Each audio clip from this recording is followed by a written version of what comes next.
దేవునికి స్తోత్రం కలుగును గాక. ప్రియమైన దేవుని బిడ్డలారా, మత్తయి సువార్త 19వ అధ్యాయము 16 వాక్యం నుండి 22 వాక్యాల మధ్యలో ఒక యవనస్తుడిని చోట మనం చూడొచ్చు. ఆ యవనస్తుడు ప్రభువైన యేసుక్రీస్తు యొద్దకు వచ్చి అంటున్న మాట 16వ వాక్యంలో, ఇదిగో ఒకడు ఆయన యొద్దకు వచ్చి, బోధకుడా, నిత్య జీవం పొందుటకు నేను ఏ మంచి కార్యము చేయవలనని ఆయనను అడిగెను.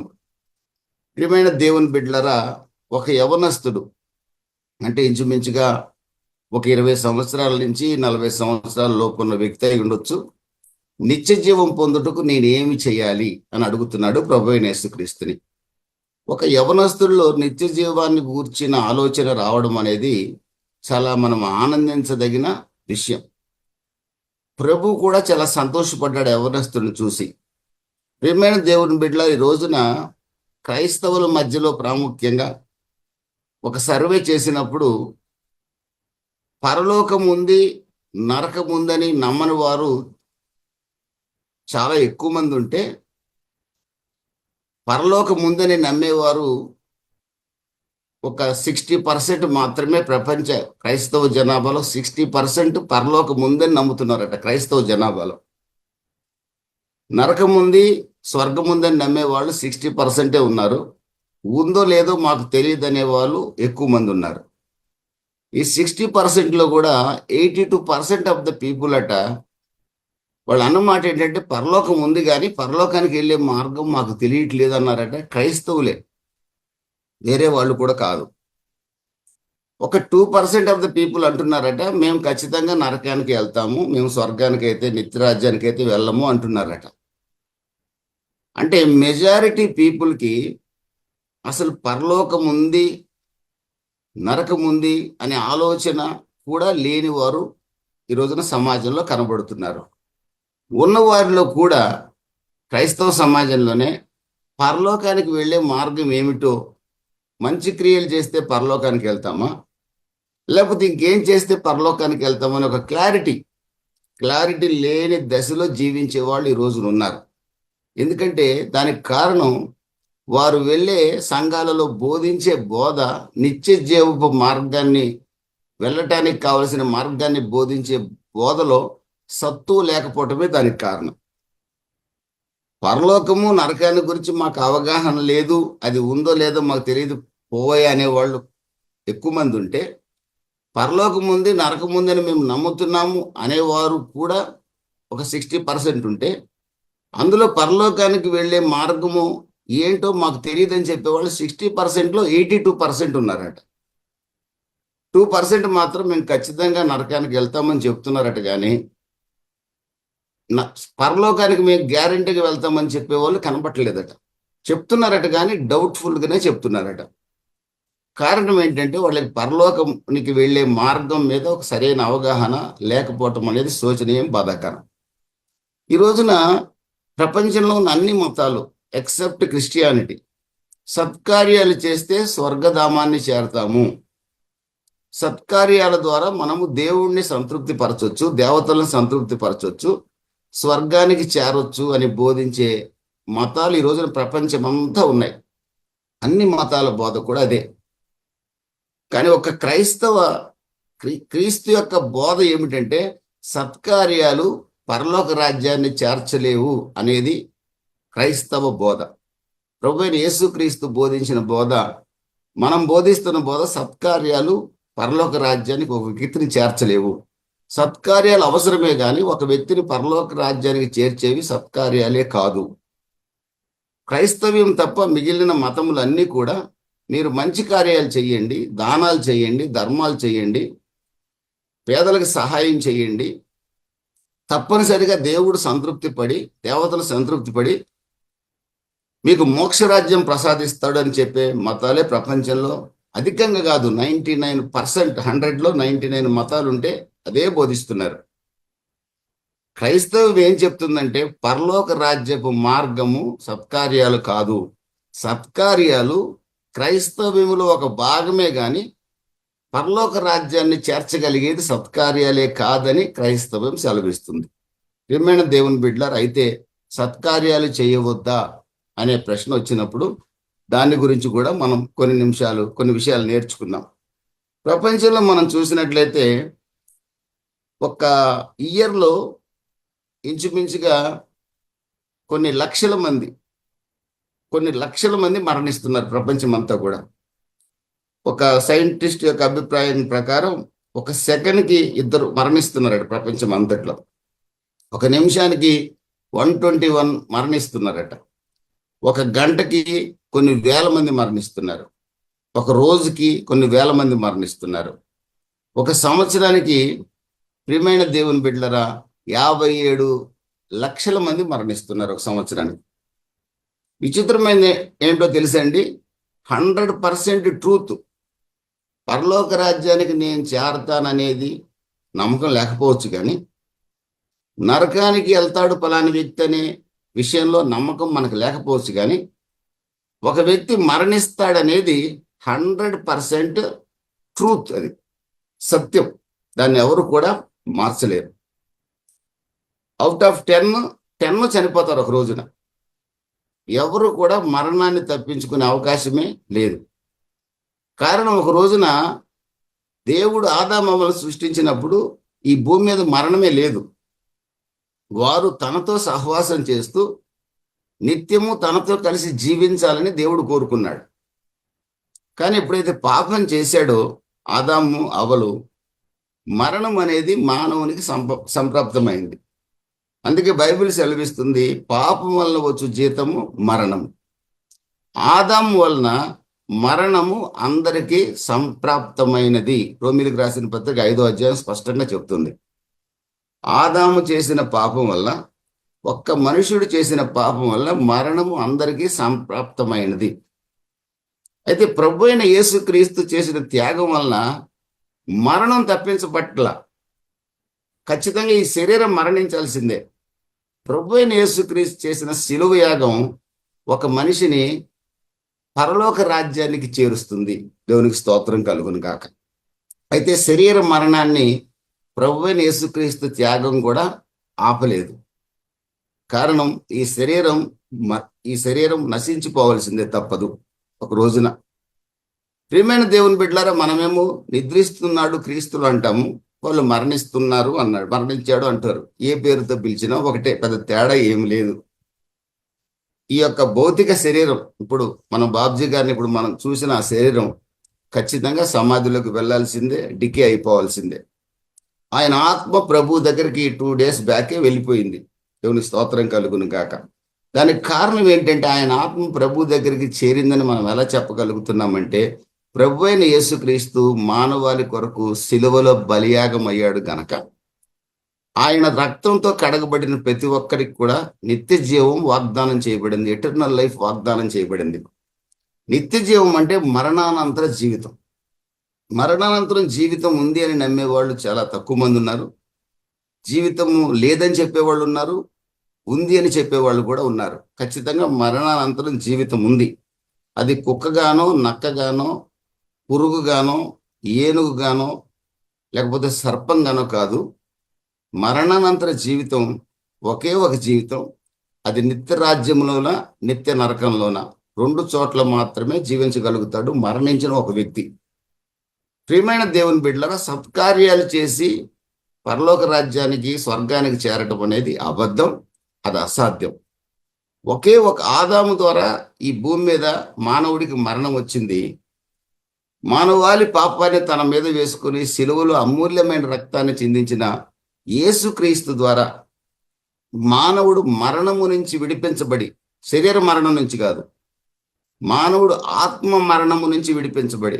ఆత్మ మరణం అంటే యేసుక్రీస్తు మానవ పాపాన్ని తన మీద వేసుకొని సిలువలో బలియాగం కాకపోతే, పాపం చేస్తున్న ఈ శరీరంలో నిలిచి ఉన్న ఆత్మ, మానవుడు శరీరము, ఆత్మ, ప్రాణం 3 భాగాలు. ఈ ఆత్మ దేవుడు దయచేసిన ఆత్మ. ఇది దేవుని దగ్గరికే వెళ్తుంది. ఏ ఆత్మ దేవుని దగ్గరికి వెళ్తుంది అంటే, రక్షింపబడిన ఆత్మ మాత్రమే దేవుని దగ్గరికి వెళ్తుంది. రక్షింపబడటం అంటే ఏమిటంటే, పాపం నుంచి విడిపించేవాడు, పరిశుద్ధమైన రక్తం చిందించిన వాడు, ప్రభువైన యేసుక్రీస్తుని ఏ ఆత్మ అయితే గుర్తిస్తాడో, ఏ వ్యక్తి అయితే గుర్తిస్తాడో ఆ వ్యక్తి ఆత్మ పరిశుద్ధపరచబడుతుంది. ఆ వ్యక్తి దేవునితో సంబంధాన్ని కలిగి ఉంటాడు. దేవునితో రక్షింపబడిన వ్యక్తి సంబంధాన్ని అలాగనే కొనసాగించుకుంటూ వెళ్తే ఈ భూమి మీద అందరికీ రావలసిన మరణం ఆ వ్యక్తికి వచ్చిన ఆ వ్యక్తి యొక్క ఆత్మ నేరుగా దేవుని సన్నిధికి చేరి ఆనందిస్తుంది.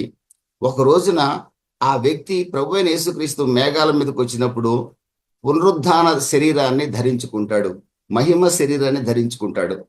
ప్రియమైన దేవుని బిడ్డలారా, మహిమ శరీరాన్ని ధరించుకున్న ఆ వ్యక్తిని ఏ కుటుంబం అయితే నిజంగా అతను భౌతికంగా, మీరు నేను భౌతికంగా తల్లిని కానీ తండ్రిని కానీ ఈ భూమి మీద ఉన్నప్పుడు నిజంగా ప్రేమించిన వాళ్ళమైతే, నిజంగా వాళ్ళంటే ఆప్యాయత, ప్రేమ, అనురాగం ఉంటే, యేసుక్రీస్తు నమ్ముకున్న ఒక వ్యక్తి యొక్క ఆత్మ నమ్మకంగా ప్రభువులో ఉంటే అతను పరలోక రాజ్యానికి వెళ్తుంది కనుక ఆ కుటుంబం నిజంగా ఆయన నమ్మిన మానవాళి పాప పరిహారార్థమై శిలువలో అమూల్యమైన రక్తాన్ని చిందించిన యేసుక్రీస్తుని ఆ కుటుంబం కూడా నమ్ముకుంటే తప్పనిసరిగా వీరందరూ కూడా ఒక రోజున గ్రేట్ రీయూనియన్ అనేది ఒకటి జరుగుతుంది.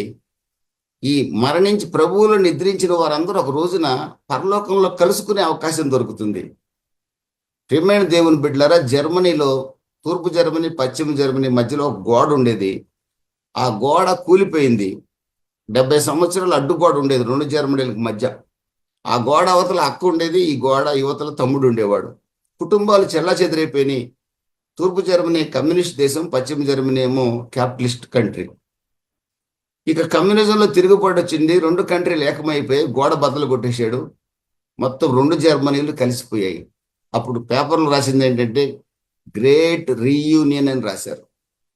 ప్రియమైన దేవుని బిడ్డలారా, మనందరం కూడా మనం ప్రభువైన యేసుక్రీస్తులో ఉండగలిగితే, మనం ప్రభువైన యేసుక్రీస్తు మార్గము, జీవము, సత్యమని నమ్మి ఆయన రక్తంతో కడగబడితే ఈ భూమిని ఒక రోజున మనం విడిచిపెట్టినా ఖచ్చితంగా నిత్య రాజ్యంలో మనం ప్రవేశిస్తాం.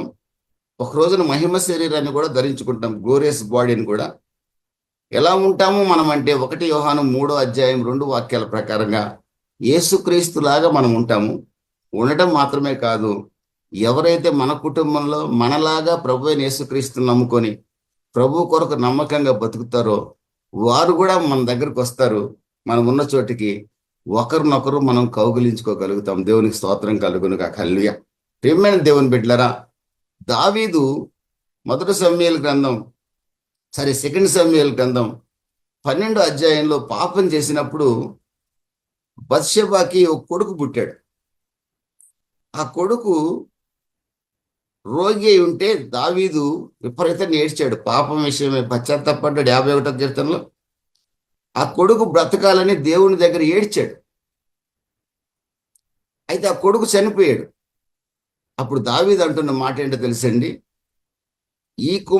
దావీదు లేచి స్నానం చేసి భోజనం తెమ్మంటున్నాడు. ఇదేంటి ఇప్పుడు దాకా భయంకరంగా ఏడ్చావు కదా, ఇంతలోకి భోజనం తెమ్మంటున్నావు ఏంటి అని అడిగితే ఆయన చెప్పిన సమాధానం ఏంటో తెలుసండి, నేను ఒక రోజున ఈ బిడ్డను చూడటానికి వెళ్ళగలను కానీ ఆ బిడ్డ ఇక్కడికి మాత్రం రాలేడు. ఆ బిడ్డను తిరిగి తేవడం నా వల్ల కాదు. నేను నమ్మకంగా ప్రభువులో బతికితే ఒక రోజున ఆయన దగ్గరికి వెళ్తాను అంటున్నాడు. దేవునికి స్తోత్రం కలుగును గాక. ప్రియమైన దేవుని బిడ్డలరా, ప్రియమైన వర్లరా, క్రైస్తవుడికి ఒక గొప్ప నిరీక్షణ, యేసు చిందించిన రక్తంలో గొప్ప నిరీక్షణ, ఆశీర్వాదం ఏంటంటే నిత్య రాజ్యం, పరలోక రాజ్యం. ఎన్ని కోట్లు ఖర్చు పెట్టినా దొరకని రాజ్యం. ఘోర పాపులమైన మనల్ని ఉచితంగా 1 యోహాను 9:10 ప్రకారం మన పాపాలు ఒప్పుకొని విడిచిపెట్టిన వెంటనే మనల్ని పవిత్రపరిచాడు.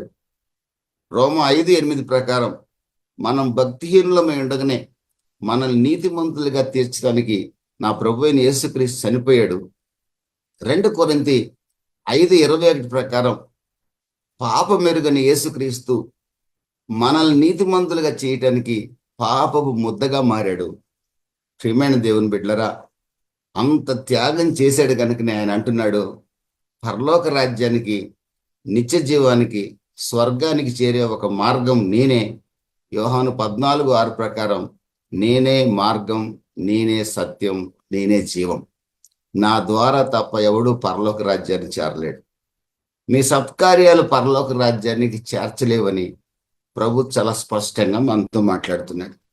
ఈ యొక్క యంగ్ రూలర్తో కూడా లూకా సువార్త 18వ అధ్యాయం మనం 18వ వాక్యంలో చూస్తే ఒక అధికారి అని రాసింది అక్కడ. ఒక అధికారి, ఆయన మంచి పొజిషన్లో ఉన్న వ్యక్తి, యవనస్తుడు. అతడు ఒక మంచి అధికారి. హీఈస్ యంగ్, హీఈస్ రిచ్, బాగా ధనవంతుడు. అతను ఒక అధికారి కూడా, ఒక రకంగా సక్సెస్ఫుల్ బిజినెస్ మ్యాన్ అయి ఉండొచ్చు, లేదా గవర్నమెంట్ అఫీషియల్ అయి ఉండొచ్చు, ఆయన ఏదైనా అయి ఉండొచ్చు. అతను ఒక సక్సెస్ఫుల్ పర్సన్. ఈ లోకంలో అన్ని విషయాల్లో విజయం సాధించిన వ్యక్తి అతను. బాగా ధనవంతుడు, పైగా యవనస్తుడు. 90 ఏళ్ల తాతను కూడా స్వర్గానికి వెళ్ళాలంటే నువ్వు నీతిగా న్యాయంగా ఉండాలి కదా, యేసుప్రభు నమ్ముకోవాలి కదా అంటే అతను అనే మాట ఏంటి తెలుసా? స్వర్గం ఉందో లేదో నాకేం తెలుసురా మనవడా, ఏదో పుట్టాను కాబట్టి బతుకుతున్నాను. ఇది అతని దగ్గర నుంచి వచ్చే సమాధానం. ఇంకొక తాత దగ్గర నుంచి వచ్చే సమాధానం ఏంటి తెలుసండి? నేను రోజు గుడికి వెళ్ళి దండం పెడుతున్నాను కదరా, గుడి చుట్టూ తిరుగుతున్నాను, అప్పుడప్పుడు మా ఇంటికి వచ్చి అడుక్కునే వాళ్ళకి అన్నం పెడుతున్నాను, ఖచ్చితంగా నేను స్వర్గానికి వెళ్తాను రా అంటాడు ఒక తాత. ప్రియమైన దేవుని బిడ్డలారా, ఇవి ఏవి పరలోక రాజ్యానికి చేర్చలేవు అనేది క్రైస్తవ్యం బోధిస్తుంది. నేను నమ్ముతున్నాను, మీరు నమ్ముతున్నారు. దేవునికి స్తోత్రం కలుగును గాక. ఈ యంగ్ మ్యాన్ అన్ని విషయాల్లో విజయం సాధించాడు, కానీ అతనికి ఎక్కడో ఒక ఆలోచన, నిత్య జీవం పొందాలంటే, ఆఫ్టర్ డెత్ నేను దేవుని రాజ్యంలో చేరాలంటే మార్గం ఏమిటి అనే విషయంలో అతను సందేహంలో ఉండి, సందిగ్ధ అవస్థలో ఉండి ప్రభు అయిన యేసుక్రీస్తు దగ్గరకు వచ్చి అడుగుతున్నాడు, నిత్య జీవం పొందుటకు నేను ఏమి చేయవలను అంటున్నాడు.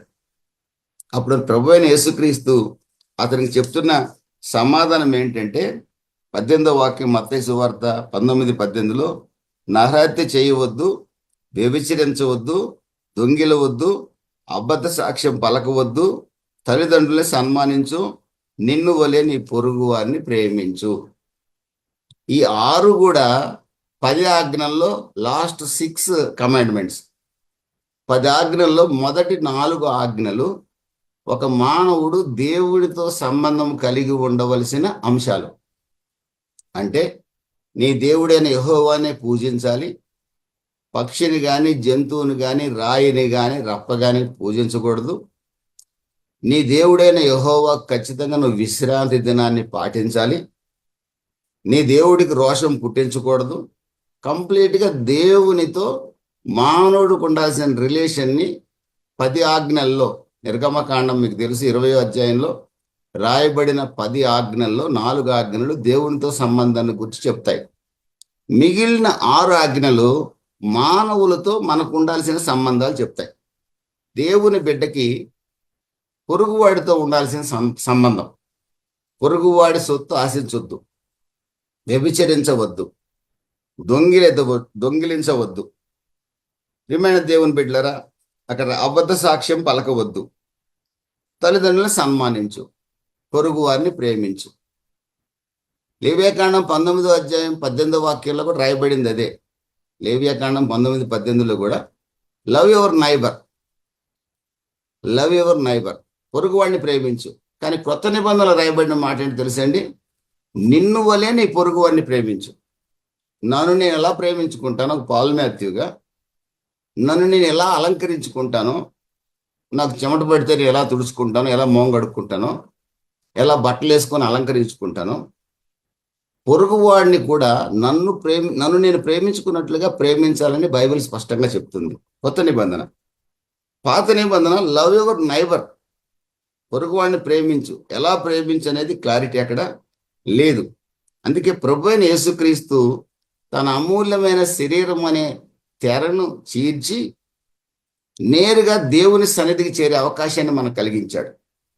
కొలస్సీ 1:18 నుండి 22 వాక్యాల్లో మనం చదువుకున్నట్లయితే, ఆయన యేసుక్రీస్తుతో మన పాపం నిమిత్తమై ఆయన పరిహారం చేసి తండ్రి అయిన దేవుడితో నేరుగా మనకి సహవాసం అనుగ్రహించాడు.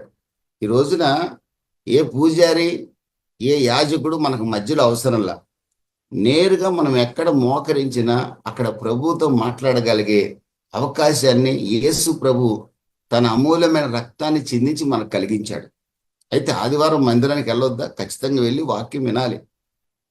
కానీ నువ్వు 24/7 ఎప్పుడు పిలిచినా పలికే దేవుడు మన ప్రభు అయిన యేసుక్రీస్తు.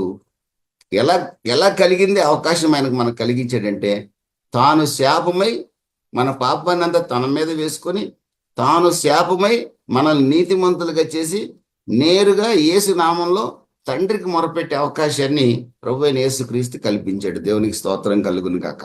ప్రియమైన దేవుని బిడ్డలారా, ఆ యవనస్తుడు అంటున్న ఒక మాట చూస్తే 20వ వాక్యంలో, అందుకు ఆ యవనుడు ఇవి అన్నీ అనుసరించుచునే ఉన్నాను అన్నాడు. ప్రభువా, బోధకుడా, సద్బోధకుడా, మంచివాడా, నిత్య జీవానికి మార్గం ఏంటని అడిగాడు. యేసు ప్రభు ఏం చెప్పాడంటే, నన్ను మంచివాడని ఎందుకు అంటున్నావు? దేవుడు ఒక్కడే మంచివాడు అన్నాడు. ఇతడు అతన్ని మంచివాడు అంటంలో ఉద్దేశం ఏంటంటే, యేసుక్రీస్తు దేవుడనే సంగతి అతనికి ఆ నోట ఈ నోట విని ఆ యవనస్తుడు గుర్తించి సద్బోధకుడా అంటున్నాడు. దేవునికి స్తోత్రం కలుగును కాక. సద్బోధకుడు అన్నవాడు ఏం చేయాలి? ప్రభువా అని పిలవటం కాదు, ప్రభువుని వెంబడించేవారుగా మనం మారాలి. ఈ రోజున యేసునామాన్ని ఉచ్చరించేవారే ఎక్కువ మంది ఉన్నారు, యేసును వెంబడించేవారు లేరు. యేసునామాన్ని ఉచ్చరించడం చాలా సులభం. అపోస్తల కార్యాల్లో స్క్వేయవ అనే ఒక యాజకుడి యొక్క కుమారులు యేసునామాన్ని ఉచ్చాటన చేసి దయ్యాలు ఎలగొట్టారు. కానీ వాళ్ళు యేసునామాన్ని ఫాలో అయ్యేవాళ్ళు కాదు. ఫాలో కావటం అంటే యోహాను సువార్త 14:23 ప్రకారం, నన్ను ప్రేమించువాడు నా ఆజ్ఞలు గైకొంటాడు. యోహాను 15:1-2 ప్రకారం, నా యందు నిలిచి ఉండండి, అబైడ్ ఇన్ మీ. దేవుల్లో నిలిచి ఉండటం అంటే అర్థం ఏంటంటే దేవుని వాక్యానుసారంగా జీవించటం.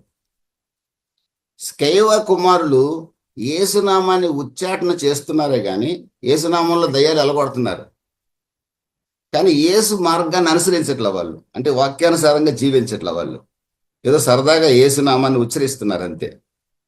ఈ రోజున యేసునామాన్ని ఉచ్చరించే క్రైస్తవులే కులం కోసమో, మతం కోసమో, గౌరవం కోసమో బైబిల్ పట్టుకొని తిరిగే వాళ్ళు ఎక్కువ మంది ఉన్నారు. కానీ యేసు ప్రభు వాక్యానుసారంగా జీవించే వాళ్ళు లేరు.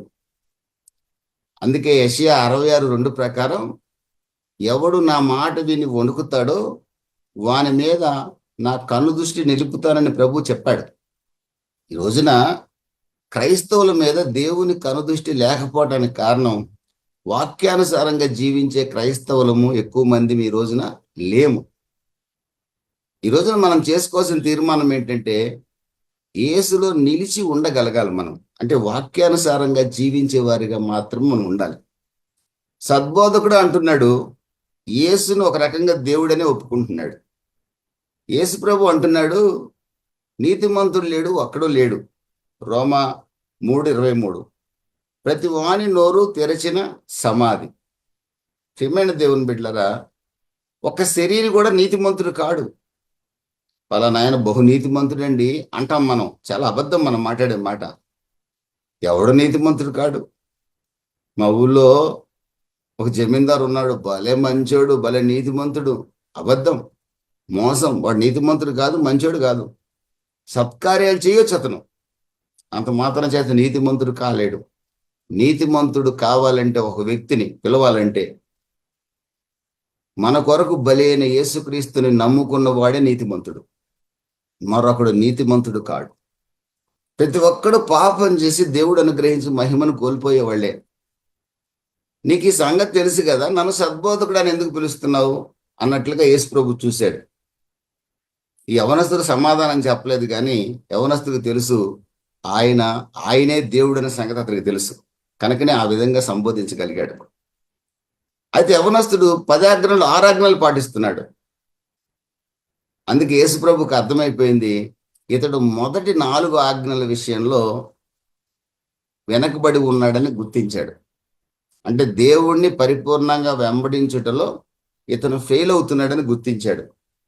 అందుకే మార్కు సువార్త 10వ అధ్యాయం 21వ వాక్యంలో యేసు అతనిని ప్రేమించి, యేసు అతన్ని అసహించుకోలేదండి. నేను 6 ఆజ్ఞలు అనుసరిస్తూనే ఉన్నా, నువ్వు చెప్పినే నేను అనుసరిస్తున్నా. అందుకే యేసు ప్రభు కూడా లాస్ట్ 6 చెప్పాడు, ఫస్ట్ 4 టచ్ చేయాల. నేను 6 అనుసరిస్తూనే ఉన్నానే. కాబట్టి మరి నిత్య జీవానికి మార్గం, నేను నిత్య జీవానికి వెళ్తానా గ్యారంటీగా? అంటే నా సత్కార్యాలు నన్ను నిత్య జీవానికి తీసుకెళ్తాయా అని ప్రభువునే ప్రశ్న అడుగుతున్నాడు. సత్కార్యాలు చాలా మంచిది, దాన ధర్మాలు చాలా మంచిది, మనం చేయటం కూడా, పేదలకు సహాయం చేయటం మంచిదే. కానీ సత్కార్యాలు, చర్చిలు కట్టిస్తే పరలోక రాజ్యానికి వెళ్తాము, చర్చిలకు సిమెంట్లు ఇస్తే పరలోక రాజ్యానికి వెళ్తాము, పాస్టర్లకు సహాయం చేస్తే పరలోక రాజ్యానికి వెళ్తాం, ఘోరమైన అబద్ధం. చేయాల్సింది అవన్నీ కూడా. యేసు లేకుండా పరలోక రాజ్యం చేరే అవకాశమే లేదు. యేసు లేకుండా అంటే స్కేవ కుమారులు యేసునామాన్ని ప్రకటిస్తున్నారు, ఉచ్చాటన చేస్తున్నారు. దయ్యం వచ్చినప్పుడు యేసునామంలో పో దయ్యం అంటున్నారు. కానీ ఆ తర్వాత అదే దయ్యం వాళ్ళ మీద తిరగబడింది. కారణం ఏంటి తెలుసా? వాళ్ళు యేసుని పేరు చెబుతున్నారే కానీ యేసుని పాటించట్లా, యేసుని అనుసరించట్లా. అందుకనే దయ్యం వాళ్ళ మీద తిరగబడి వాళ్ళ బట్టలన్నీ చించేసినట్టుగా బైబిల్ రాసింది. ప్రియమైన దేవుని బిడ్డరా, యేసు యేసు యేసు అంటే చాలదండి. యేసు వాక్యానుసారంగా జీవించగలిగేవారిగా మనం ఉండాలని ప్రభు ఆ యవనస్తుడికి చెప్తున్నాడు. ఆయన ఆ యవనస్తుడిని ప్రేమించి ఆయన అంటున్న మాట ఏంటో తెలుసండి, మనకు బాగా తెలిసిన విషయమే. అందులో రాయబడింది, నీకు కలిగిన దాన్ని నీవు పరిపూర్ణుడు ఒకటి కోరిన ఎడల, 21వ వాక్యంలో, పోయి నీ ఆస్తి నమ్మి బీదలకిమ్ము, అప్పుడు పరలోకమందు నీకు ధనము కలుగును, నీవు వచ్చి నన్ను వెంబడించుమని అతనితో చెప్పాను. ప్రియమైన దేవుని బిడ్డ, ధనం ఉండటం మంచిది కాదనే ఉద్దేశం ఇక్కడ యేసుప్రభు యొక్క ఉద్దేశం కాదు. ధనం ఉండటం మంచిది కాదనేది యేసుప్రభు యొక్క ఉద్దేశం కాదు. ధనాన్ని మనకిచ్చే దేవుడే, ధనాన్ని మనకు అనుగ్రహించే దేవుడే. ద్వితీయోపదేశ కాండంలో స్పష్టంగా, మనకు సామెతల గ్రంథంలో కూడా యెహోవా ఆశీర్వాదం ఐశ్వర్యం ఇస్తుందని రాసింది. ద్వితీయోపదేశ కాండం 8వ అధ్యాయం 18వ వాక్యంలో ధనము సంపద ఇచ్చేది ప్రభువే. ఈ రోజున మీరున్న ఇల్లు కానీ, మీ సంపద, మీ పిల్లలు సంపాదించేది, మీ ఆస్తి పాస్తులన్నీ ప్రభు ఇచ్చినవే. ధనం పాపం అయితే ప్రభు మనకి ఇచ్చేవాడు కాదు. ధనం పాపం కాదు. ప్రియమైన దేవుని బిడ్డలారా, ధనాన్ని యజమానుడిగా చేసుకోవడం పాపం. అందుకే మత్తయి సువార్త 6వ అధ్యాయం అంటాడు, ఎవరు ఇద్దరు యజమానులకు దాసుడిగా ఉండలేడు. ఒక వ్యక్తి ఇద్దరు యజమానులకు దాసునిగా ఉండటం సాధ్యం కాదు. ఒక్కళ్ళకే దాసుడిగా ఉండగలడు. యేసుక్రీస్తు యజమానుడైతే యేసుక్రీస్తుకు దాసుడిగా బ్రతకాలి. మరి ధనం వద్దా? ఖచ్చితంగా ధనం కావాలి. ఈ యవనస్తుడిని ప్రభు ప్రేమించి చెప్పిన మాట ఏంటంటే, నీ ఆస్తి నమ్ము, నువ్వు పేదలకు ఇవ్వు, నన్ను వెంబడించమన్నాడు. అంటే నీకు ఆస్తి వద్దు, నువ్వు పేదోడు కమ్మని ప్రభు ఉద్దేశం కాదు. ప్రభువుకు అర్థమైన విషయం ఏంటంటే, 10 ఆజ్ఞలలో 6 ఆజ్ఞలను అనుసరిస్తున్నాడు కనుక ఈ 4 ఆజ్ఞల విషయంలో ఇతనిలో లోపం ఉందని ప్రభు గుర్తించాడు. మనలో ఎక్కడ ఫాల్ట్ ఉందో ప్రభువుకు బాగా తెలుసు.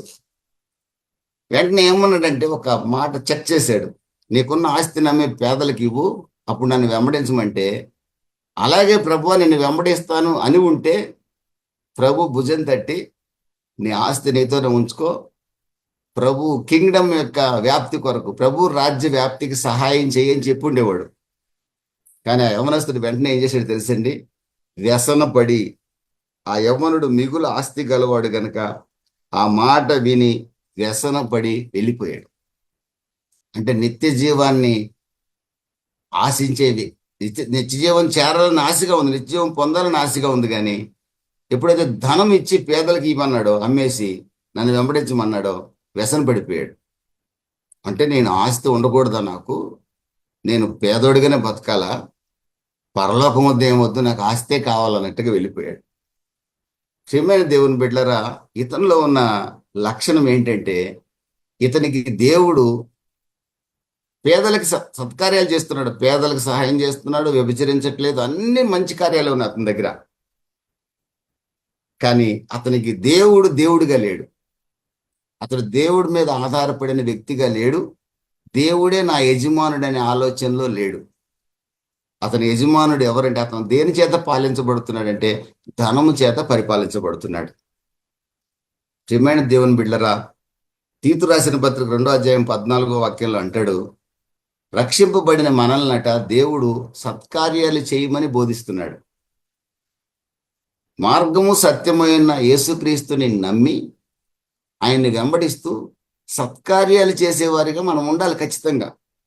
కానీ సత్కార్యాలు చేస్తూ యేసు ప్రభు అనుకుంటా ఆయన వాక్యానుసారంగా జీవించకుండా సత్కార్యాలు మాత్రమే చేస్తూ దేవుణ్ణి ఆరాధించకుండా, దేవుణ్ణి గణపరచకుండా, దేవుని మందిరానికి దూరం అవుతూ, ప్రార్థనకు దూరం అవుతూ, వాక్య ధ్యానానికి దూరం అవుతూ, డబ్బు సంపాదనే ధ్యేయంగా పెట్టుకొని, మళ్ళా ఏ దేవుడి విగ్రహం మన ఇంట్లో ఉండదు, బైబిలే ఉంటుంది. కానీ వ్యామోహం అంతా ధనం మీదనే. ధనం కోసం దేవుని సన్నిధికి దూరం అవుతాం, ధనం కోసం దేవుని వాక్యానికి దూరం అవుతాం, ధన సంపాదన కోసం ఎటైనా వెళ్తాం, మళ్ళీ సత్కార్యాలు చేస్తాం. తెచ్చిన సొమ్ములో దొంగతనం చేసిన దాంట్లో కూడా దశంభాగం ఇచ్చేవాళ్ళు ఉన్నారంట. దొంగతనం చేసే దాంట్లో కూడా దశంభాగం ఇచ్చేవాళ్ళు ఉన్నారంట. కారణం ఏంటి? దశంభాగం ఇస్తే పరలోక రాజ్యం చేస్తామని వాళ్ళ నమ్మకం. కానీ యవనస్తుడు స్పష్టంగా ప్రభువు చెప్తున్నాడు, నాకంటే దేనిని ఎక్కువగా ప్రేమించిన పరలోక రాజ్యానికి పాత్రుడు కాడు. మత్తయి సువార్త 10:37. నాకంటే దేనిని ఎక్కువగా ప్రేమించిన అన్నదమ్ములను కానీ, అక్క చెల్లెలు కానీ, ఆస్తిపాస్తులను కానీ, ఉద్యోగాన్ని కానీ, వ్యాపారాన్ని కానీ యేసు కంటే ఎక్కువగా ప్రేమించేవాడు నిత్య రాజ్యానికి వారసుడు కాడు. యేసునే మనం యజమానుడిగా కలిగి ఉండి ఆయన్ని వెంబడించేవాడే ఆయన రాజ్యానికి వారసుడు. యేసుని యజమానుడిగా కలిగి ఉంటామంటే నాకు వస్త్రాలు వద్దా, నాకు ఇల్లు వద్దా, ఆస్తిపాస్తులు వద్దా? ఖచ్చితంగా అన్నీ కావాలి. కానీ వాటినే దైవంగా భావించకుండా, వాటి కొరకే ప్రాకులాడకుండా, దేవుని సమయానికి దేవునికి ఇస్తూ, ఆయన్ని ఆరాధిస్తూ, ఆయన సమయాన్ని ఆయనకి ఇస్తూ, ఆయన్ని ఆరాధిస్తూ, ప్రార్థిస్తూ, సత్కార్యాలు చేస్తూ, దేవుడు మనకిచ్చిన ధనాన్ని కొంచెం దేవుని సేవలో ఖర్చు పెడుతూ ముందుకు సాగేవాడు మాత్రమే నిత్య జీవానికి వారసుడు. కానీ కేవలం సత్కార్యాలు చేస్తాను, నా ఇష్టం వచ్చినప్పుడు దేవుని మందిరానికి వస్తాను, ఇష్టం వచ్చినప్పుడు వాక్యం చదువుతాను, ఇష్టం వచ్చినప్పుడు ప్రార్థన చేస్తాను అనేవాడు నిత్య జీవానికి వారసుడు కాడు. పైగా యేసు లేనివాడు నిత్య జీవానికి వారసుడు కాడు. యోహాను సువార్త 17వ అధ్యాయంలో అంటున్నాడు, కుమారుని యందు విశ్వాసం ఉంచువాడే నిత్య జీవము కలవాడు. యోహాను సువార్త 5వ అధ్యాయంలో అంటున్నాడు, కుమారుని యందు విశ్వాసం ఉంచువాడు మరణము నుండి జీవములోనికి దాటి ఉన్నాడు.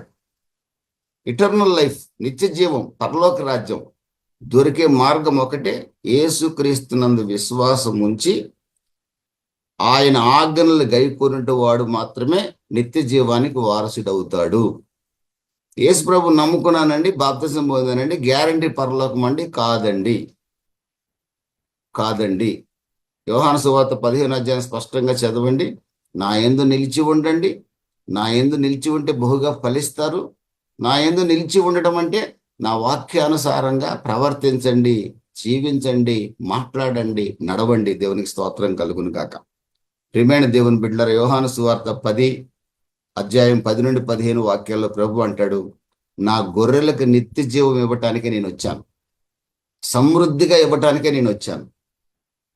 మనకి సమృద్ధి జీవాన్ని ఇవ్వటానికి యేసు మన కొరకు బలియాగం అయ్యాడు. ఆయన సింపుల్గా అడిగేది ఏంటి తెలుసండి మనల్ని, మీరు దేని మీద మనసు పెట్టకండి, నా రాజ్యాన్ని, నా నీతిని వెతకండి. మీకు అవన్నీ, మీ పిల్లల చదువులు, ఉద్యోగాలు, వ్యాపారాలు, ఆస్తులు, వివాహాలు అన్నీ వెంటనే వచ్చేస్తాయి ఆశీర్వాదాలు. ఫస్ట్ మీ కనుదృష్టి నా మీద నిలపండి. విశ్వాసమున కర్త, దాన్ని కొనసాగించువాడే నా వైపు చూడండి. ఫస్ట్ ఈ లోకం వైపు చూడకండి. లోకం వైపు చూసి నెక్స్ట్ నా వైపు చూశారనుకోండి, నా రాజ్యానికి వారసులు కారంటున్నాడు బాబ్జీ గారు. ప్రభు వైపు చూశాడు, నాకు రక్షణ పొందిన దగ్గర నుంచి ప్రభు వైపు చూశాడు, నమ్మకమైన విశ్వాసయాత్ర చేశాడు, వాక్యంలో ఎదిగాడు, వాక్య ప్రకారం జీవించడానికి ప్రయత్నం చేశాడు. మనం కూడా ప్రయత్నం చేస్తున్నాం, మనం ఎవరూ పరిశుద్ధులం కాదు. కేవలం కృప ద్వారా పరిశుద్ధులం.